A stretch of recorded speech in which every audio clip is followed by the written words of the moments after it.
Right then, Japanese temple bell bronze Buddhist. And is this something else? Okay, so let us get to the bad bits and the good bits. The bad bits, there are no bad bits.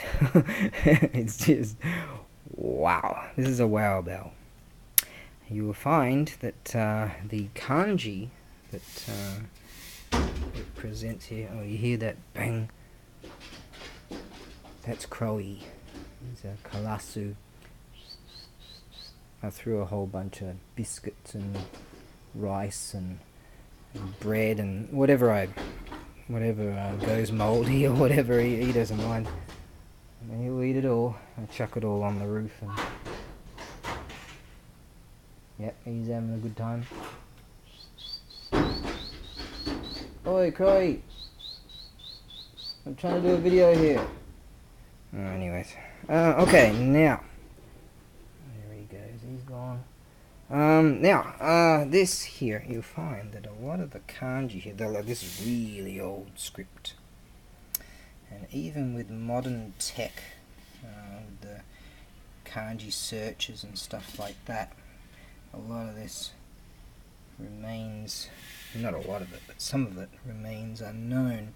But we are very close. The only things we can't figure out is, due to these difficulties of the kanjis, is the exact name of the village. But we do know that it comes from a village somewhere in Osaka Prefecture.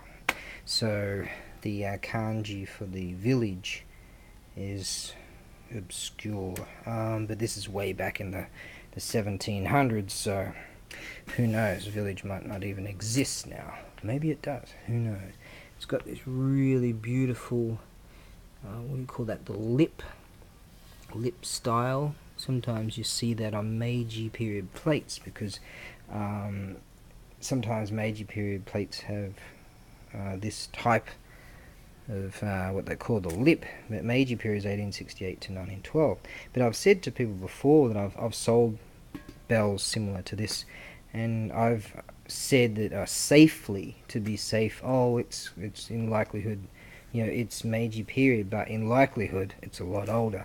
And this is pure proof right here that they can have this design and be a lot older. So there's some people out there that have bought bells from me, and we safely said 1850s, you know, mid 1800s, 1868, 1912, Meiji period, but they are actually a lot older. So that's really cool. Okay, now you'll find, let me get on to the information that we do know. This bell comes from the Horeki era in the in the Edo period. The Edo period ranging from 1603 to 1868, and this is in the Hiroki era of that time. And the Hiroki era ranged from October of 1751 through to June of 1764.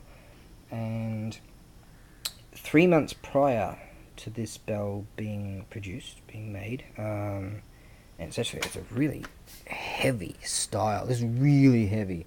So this is just wow, real deal, wow, old school.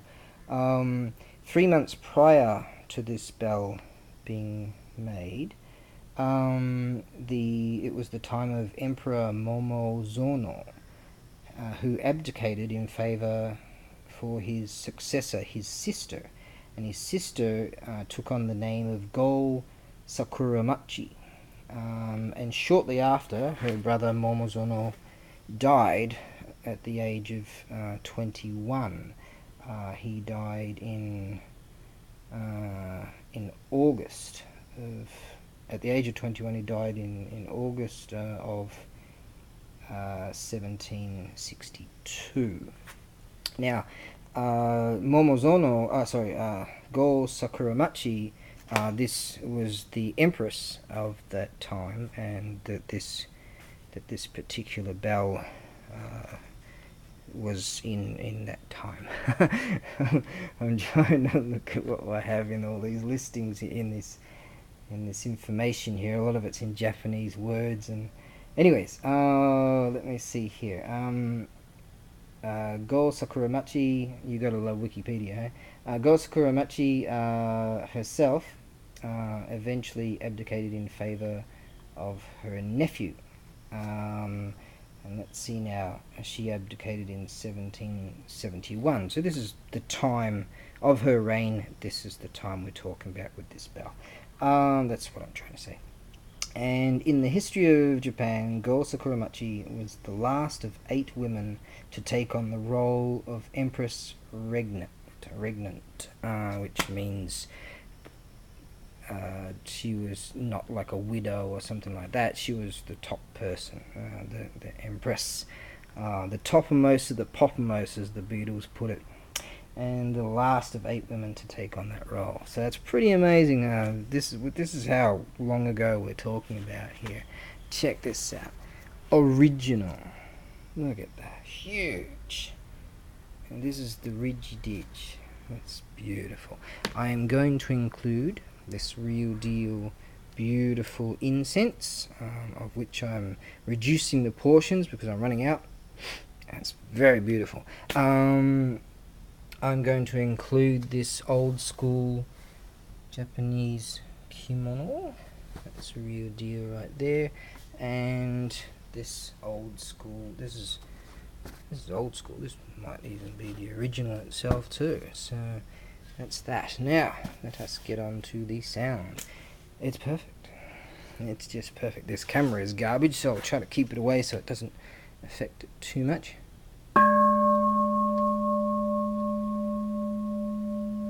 All this time and it's still perfect. This thing's gonna last 10,000 years. Easy.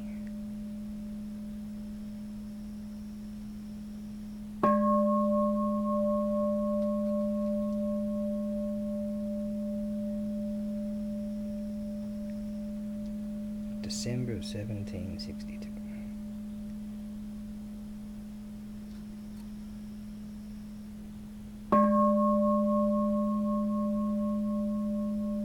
I'll try a harder strike, which you generally don't need to.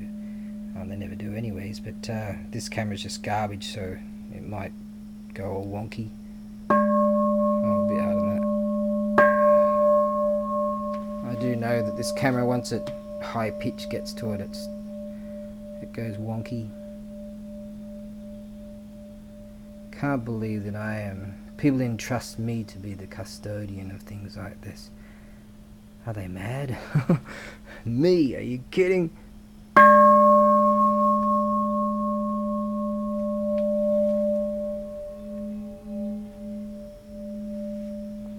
you'll find that the bronzing itself is discoloration through age. All that green down there, it's very like old and dusty, and it's just beautiful. You've got what you expect, a few nicks and bonks here and there, but in fact it's just tremendous. I would not clean it up whatsoever. I would not do anything to it. This needs to remain the way it is forever and a day. Yeah. There is more information that we have about this. Let's see now. This bell was given to someone else, made and given to someone else for their faith in believing, something like that, for their faith. That's how, I don't know, that's how would you translate that, but for their faith in Buddhism, this was created for them. We do not know who that person was that it was given to, whether it be a monk, in likelihood, don't know, but that's also the information that we were able to garner from that. My friend's written down a whole bunch of Japanese stuff here. I'll try to give it. His direct translation was credit for believing. and he used the word tool and useful thing and utensil in order to explain these kanjis. So basically, this is the Crowy's back. Oi, doing a video here. I'm doing a very poor job of it too, because I'm trying to understand what all this kanji and stuff is. It says Osaka, village, a utensil, useful thing. So this particular was is utilized in Buddhism, obviously, and this was a credit for believing. So that's basically the direct translation that my friend could come up with. So this was given to someone due to their faith in Buddhism. So there you are. That's how to pronounce it. To explain it, and I'm sorry, I'm just in awe of this thing. 1762. What are we talking here? This is nearly 255 years of age, and it's mine. Well, whomever you shall be, that in whom will someday own this, I do so hope that you take very good care of it.